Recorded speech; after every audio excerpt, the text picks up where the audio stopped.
Hello friends, ഗാഥ ഫാഷൻസിലേക്ക് എല്ലാവർക്കും സ്വാഗതം കേട്ടോ. എൻ്റെ പേര് സജന. ഈ ചാനലിലൂടെ ഞാൻ നിങ്ങൾക്കായിട്ട് കാണിക്കാൻ പോകുന്നത് സാരീസ്, യുണീക്കായിട്ടുള്ള സാരീസ്, ചുരിദാർ മെറ്റീരിയൽസ്, കുർത്തീസ് അങ്ങനെയൊക്കെയാണ് കേട്ടോ. അപ്പം എൻ്റെ ചാനൽ ഇഷ്ടമാവുകയാണെങ്കിൽ ഒന്ന് സബ്സ്ക്രൈബ് ചെയ്യണേ, സപ്പോർട്ട് ചെയ്യണേ. എൻ്റെ ആദ്യത്തെ വീഡിയോ ആണ്, അപ്പോൾ നിങ്ങളുടെ എല്ലാവരുടെയും സപ്പോർട്ട് എനിക്ക് ആവശ്യമാണ് മുന്നോട്ട് പോകാൻ വേണ്ടിയിട്ട്. അപ്പോൾ ഇഷ്ടമാവുകയാണെങ്കിൽ ഒന്ന് ലൈക്ക് ചെയ്യുക, ഷെയർ ചെയ്യുക, ഫ്രണ്ട്സിനും റിലേറ്റീവ്സിനും ഒക്കെ ഒന്ന് ഷെയർ ചെയ്യുക കേട്ടോ. യൂസ്ഫുള്ളായിരിക്കും വീഡിയോ. അപ്പം ഇപ്പം ഞാൻ ഈ ഉടുത്തിരിക്കുന്ന സാരി ഉണ്ടല്ലോ, ഇതൊരു കോട്ടൺ സാരിയാണ് കേട്ടോ. പ്യുവർ കോട്ടൺ ആണ്. 100 കൗണ്ട്സ് ആണ് മെറ്റീരിയൽ വരുന്നത്. അപ്പോൾ ഇതിൽ നിറയെ വന്നിരിക്കുന്നത് നോക്കൂ, ചെറിയ ഗോൾഡൻ ചെക്സ് ആണ്. അതും ഒരുപാട് ഗ്ലിറ്ററിങ് ഉള്ള ചെക്സ് എല്ലാം നല്ല സേർട്ടിലായിട്ടുള്ള ഗോൾഡൻ ചെരീസാണ് വന്നിരിക്കുന്നത്. ബോർഡർ വരുന്നത് നോക്കൂ, ഒരു ഫ്ലവർ ഡിസൈനാണ് വരുന്നത്. അധികം വീതി ഇല്ലാതെ നല്ല സേർട്ടിലായിട്ട് ചെറിയൊരു ബോർഡറാണ് വന്നിരിക്കുന്നത്.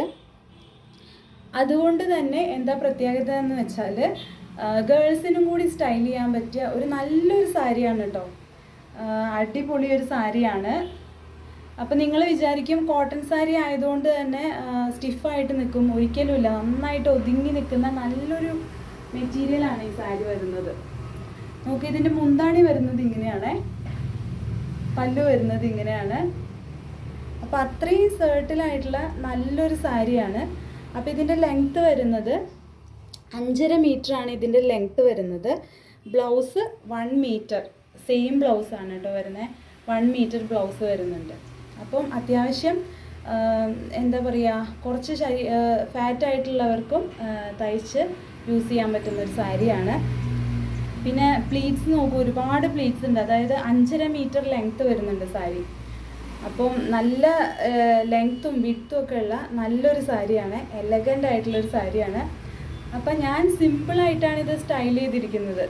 ജസ്റ്റ് ഒരു ചെയിന് ഇത്രയേ ഞാൻ ചെയ്തിട്ടുള്ളൂ. പക്ഷേ ഇത് നന്നായിട്ട് സ്റ്റൈൽ ചെയ്യാൻ അറിയാവുന്നവരാണെങ്കിൽ മോഡേൺ ആയിട്ടും ട്രഡീഷണൽ ആയിട്ടും ഒക്കെ അടിപൊളിയായിട്ട് സ്റ്റൈൽ ചെയ്യാൻ പറ്റിയ നല്ലൊരു സാരിയാണ്. എനിക്ക് ഒരുപാട് ഇഷ്ടമായി. അപ്പം ഞാൻ ഇപ്പം ഞാൻ ഉടുത്തിരിക്കുന്ന ഈ കളർ ഒരു കോഫിയാണ് കേട്ടോ. കോഫി ബ്രൗൺ ആണ്. നിങ്ങൾക്ക് അറിയുന്നുണ്ടോയെന്ന് അറിയില്ല. കോഫി ബ്രൗൺ ആണ്. ഡാർക്കിനോട് അടുത്തിട്ടുള്ള കളർ തന്നെയാണ്. അപ്പം എൻ്റെ അടുത്ത് ഇപ്പം സ്റ്റോക്ക് ഉള്ളത് ഇതിൻ്റെ ഡാർക്ക് ബ്ലാക്ക് ആണ്. അത് കൂടുതൽ എലഗൻ്റാണ്, നല്ല ഭംഗിയുണ്ട് ആ സാരി കാണാൻ. അതിൽ ഗോൾഡൻ ചെക്സ് ഒക്കെ വരുമ്പോൾ ഒരുപാട് നന്നായിട്ടുണ്ട്. അപ്പം കോഫി ബ്രൗണിനേക്കാൾ എനിക്ക് നന്നായിട്ട് തോന്നിയത് ബ്ലാക്ക് കളറാണ്. അതുകൊണ്ട് ബ്ലാക്കാണ് നിങ്ങൾക്കായിട്ട് ഞാൻ കൊണ്ടുവന്നിരിക്കുന്നത്. സാരിയുടെ ലുക്ക് ഇങ്ങനെയാണ് വരുന്നത്. ഇഷ്ടമാവുകയാണെന്നുണ്ടെങ്കിൽ എൻ്റെ നമ്പർ ഡിസ്ക്രിപ്ഷൻ ബോക്സിലുണ്ട് കേട്ടോ, അതിലേക്ക് ഒന്ന് വാട്സപ്പ് ചെയ്താൽ മതി. അപ്പം ഇങ്ങനെയാണ് സാരിയുടെ ലുക്ക് വരുന്നത്. ഇഷ്ടമാവുകയാണെന്നുണ്ടെങ്കിൽ ഒന്ന് ലൈക്ക് ചെയ്യുക, ഷെയർ ചെയ്യുക. പിന്നെ നിങ്ങളുടെ സജഷൻസ് അതൊന്ന് കമൻറ്റ് ചെയ്യുക കേട്ടോ. തീർച്ചയായിട്ടും വീഡിയോസിൽ കുറേ എന്താ പറയുക, എനിക്കത്ര പരിചയമില്ല, ആദ്യമായിട്ടാണ്. അപ്പോൾ അതുകൊണ്ട് തന്നെ ഡിഫക്ട്സ് ഉണ്ടാവാം തീർച്ചയായിട്ടും. അപ്പോൾ അത് നിങ്ങളെനിക്കൊന്ന് കമൻറ്റ് ചെയ്യുക. അപ്പോൾ ഇത് കറക്റ്റായിട്ട് കാണാൻ വേണ്ടിയിട്ടാണ് ഡേ ലൈറ്റിലാണ് ഞാൻ എടുക്കുന്നത്. കറക്റ്റായിട്ടും ഇങ്ങനെയാണ് വരുന്നത്. അപ്പോൾ നേരിയ ഡിഫറൻസ് ഉണ്ടാവും എന്തായാലും വീഡിയോ ആകുമ്പോൾ. അപ്പോൾ ഇതൊരു കോഫിയാണ്. അപ്പോൾ നിങ്ങൾക്ക് ഞാൻ കൊണ്ടുവന്നിരിക്കുന്നത് ഒരു ബ്ലാക്ക് കളറാണ്, ഡാർക്ക് ബ്ലാക്ക്. അപ്പോൾ ഈ സാരിയുടെ പ്രൈസ് അറിയണ്ടേ? അഫോർഡബിൾ ആയിട്ടുള്ള ഒരു റേറ്റാണ്. ഇത്രയും എലഗൻ്റ് ആയിട്ടുള്ള ഈ സാരിക്ക് 799 പ്ലസ് ഷിപ്പിങ്ങേ വരുന്നുള്ളൂ കേട്ടോ. 799 പ്ലസ് ഷിപ്പിംഗ്. ഇതൊരു ബൊട്ടീക്കെന്നോ വലിയൊരു ടെക്സ്റ്റൈൽസിൽ നിന്നൊക്കെ എടുക്കുമ്പോൾ തീർച്ചയായിട്ടും നിങ്ങൾക്ക് 1000 എബോവ് വരുന്നൊരു സാരിയാണ്.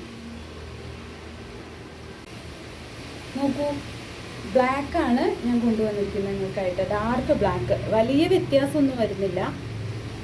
ഡാർക്ക് ബ്ലാക്കാണ് വരുന്നത്. അതിൻ്റെ കൂടെ നിങ്ങൾക്ക് 1 മീറ്റർ ബ്ലൗസും ഉണ്ടായിരിക്കും കേട്ടോ, സെപ്പറേറ്റ് ആയിട്ട്. അപ്പോൾ ഇത് ഞാൻ പർച്ചേസ് ചെയ്യുന്നത് ഡയറക്റ്റ് മാനുഫാക്ചറുടെ അടുത്ത് നിന്ന് തന്നെയാണ്. അപ്പോൾ അത്രയും നല്ല ക്വാളിറ്റി ഉള്ളൊരു സാരിയാണ്. ഒക്കേഷൻസിനൊക്കെ തീർച്ചയായിട്ടും നിങ്ങൾ സ്റ്റൈൽ ചെയ്യുന്ന രീതിയിലായിരിക്കും ഈ സാരിയുടെ ഭംഗി വരിക. ഗേൾസ് ആണെങ്കിൽ നന്നായിട്ട് മോഡേൺ ആയിട്ടൊക്കെ സ്റ്റൈൽ ചെയ്യാൻ അവർക്കറിയാമല്ലോ തീർച്ചയായിട്ടും. അപ്പം ഗേൾസിനും പറ്റിയൊരു സാരിയാണ്, ഒതുങ്ങി നിൽക്കുന്ന സാരിയാണ്. അതാണ് കോട്ടൺ എന്ന് പറയുമ്പോൾ നമ്മൾ സാധാരണ വിചാരിക്കും സ്റ്റിഫായിട്ട് ഉടുക്കാൻ ബുദ്ധിമുട്ടാണ്, തീർച്ചയായിട്ടും ഇല്ല. ഞാനിതൊരു എന്താ പറയുക, ഒരു 5 മിനിറ്റ്സ് കൊണ്ട് തന്നെ ഇത് ഡ്രൈപ്പ് ചെയ്യാൻ പറ്റി. അത്ര ഈസി ആയിട്ട് ഡ്രൈപ്പ് ചെയ്യാൻ പറ്റിയൊരു സാരിയാണ്. അപ്പോൾ തീർച്ചയായിട്ടും നിങ്ങൾക്ക് ഇഷ്ടമാവുകയാണെന്നുണ്ടെങ്കിൽ വാട്സപ്പ് ചെയ്തോളൂ. ഫ്രണ്ട്സ്, ഒരു കാര്യം കൂടി പറയാനുള്ളത് എന്താണെന്ന് വെച്ചാൽ, ഇത് പ്യുവർ കോട്ടൺ സാരിയാണ് കേട്ടോ, ഹാൻഡ് മെയ്ഡാണ്, മെഷീനിൽ ചെയ്തതല്ല. അപ്പോൾ അതുകൊണ്ട് തന്നെ പ്യുവറാണ്. നമ്മൾ കോട്ടൺ നല്ല വാഷ് കെയർ കൊടുത്താൽ മാത്രമേ അത് ലോങ് ലാസ്റ്റിംഗ് ആയിട്ട് നിൽക്കുള്ളൂ. അപ്പോൾ എനിക്ക് അറിയുന്നൊരു ടിപ്പ് ഞാൻ പറയുന്നത് എന്താണെന്ന് വെച്ചാൽ, നമ്മൾ ഫസ്റ്റ് സാരി വാഷ് ചെയ്യുമ്പോൾ നമ്മൾ ക്രിസ്റ്റൽ ഉപ്പ് ഡൈല്യൂട്ട് ചെയ്ത വെള്ളത്തിൽ നമ്മൾ വാഷ് ചെയ്യുകയാണെന്നുണ്ടെങ്കിൽ കളർ ബ്ലീഡിങ് മാക്സിമം നമുക്ക് ഒഴിവാക്കാനായിട്ട് സാധിക്കും. പ്യുവർ കോട്ടൺ ആണെന്നുണ്ടെങ്കിൽ കളർ ബ്ലീഡിങ് എന്തായാലും ഉണ്ടാവുമല്ലോ. അപ്പോൾ അത് ഒഴിവാക്കാൻ എനിക്ക് അറിഞ്ഞൊരു ടിപ്പ് ഞാൻ പറഞ്ഞതാണ്. വാഷ് കെയർ കൊടുക്കാൻ പറ്റാത്തവരാണെങ്കിൽ തീർച്ചയായിട്ടും നമ്മൾ ഡ്രൈ വാഷിങ്ങിന് കൊടുക്കുകയായിരിക്കും നല്ലത്. അവരപ്പോൾ നല്ല രീതിയിൽ മെയിൻറ്റെയിൻ ചെയ്ത് വാഷ് ചെയ്ത് തരുമല്ലോ. പിന്നെ പറയാനുള്ള എന്താണെന്ന് വെച്ചാൽ, ഞാൻ തുടർന്ന് വീഡിയോസ് ചെയ്യുന്നുണ്ട്. അപ്പം ഇതിപ്പോൾ ഒരു കോഫി ബ്രൗൺ ആണ്, നിങ്ങൾക്ക് ഡാർക്ക് ബ്ലാക്കിലേക്ക് കാണാം, അങ്ങനെയാണ്, ബ്ലാക്ക് ആയിട്ടാണല്ലോ തോന്നുന്നത്. അപ്പം വീഡിയോസിൽ നേരിയ ഡിഫറൻസ് ഉണ്ടാവും. അപ്പം കളർ ചേഞ്ചിൻ്റെ കാര്യത്തിൽ നമ്മൾ എക്സ്ചേഞ്ചോ റിട്ടേണോ ഒന്നും ചെയ്യുന്നതല്ല കേട്ടോ. പിന്നെ നമ്മൾ ചെയ്യുന്നത് എന്താണെന്ന് വെച്ചാൽ, ഇപ്പം കാര്യമായിട്ടുള്ള ഡാമേജസ് ഒക്കെ കാണുകയാണെന്നുണ്ടെങ്കിൽ ഓപ്പണിംഗ് വീഡിയോ, കട്ട് ചെയ്യാത്ത ജെന്യൂൻ ആയിട്ടുള്ള ഓപ്പണിംഗ് വീഡിയോസ് ഉണ്ടെങ്കിൽ നമ്മൾ റിട്ടേണോ എക്സ്ചേഞ്ചോ ഒക്കെ ചെയ്യുന്നതായിരിക്കും, ഡാമേജിൻ്റെ കാര്യത്തിൽ മാത്രം കേട്ടോ. അപ്പം ഇതുകൂടി ഞാനൊന്ന് അറിയിക്കുകയാണ്. അപ്പം എന്തായാലും എൻ്റെ ചാനൽ ഇഷ്ടമാവുകയാണെന്നുണ്ടെങ്കിൽ സബ്സ്ക്രൈബ് ചെയ്യൂ, സപ്പോർട്ട് ചെയ്യൂ, ഒന്ന് ലൈക്ക് ചെയ്യുക, ഷെയർ ചെയ്യുക, കമൻറ്റ് ചെയ്യുക. ഫ്രണ്ട്സിനും റിലേറ്റീവ്സിനും ഒക്കെ എന്തായാലും യൂസ്ഫുൾ ആയിരിക്കുമല്ലോ. എന്തായാലും ഒന്ന് സപ്പോർട്ട് ചെയ്യൂ. ബൈ.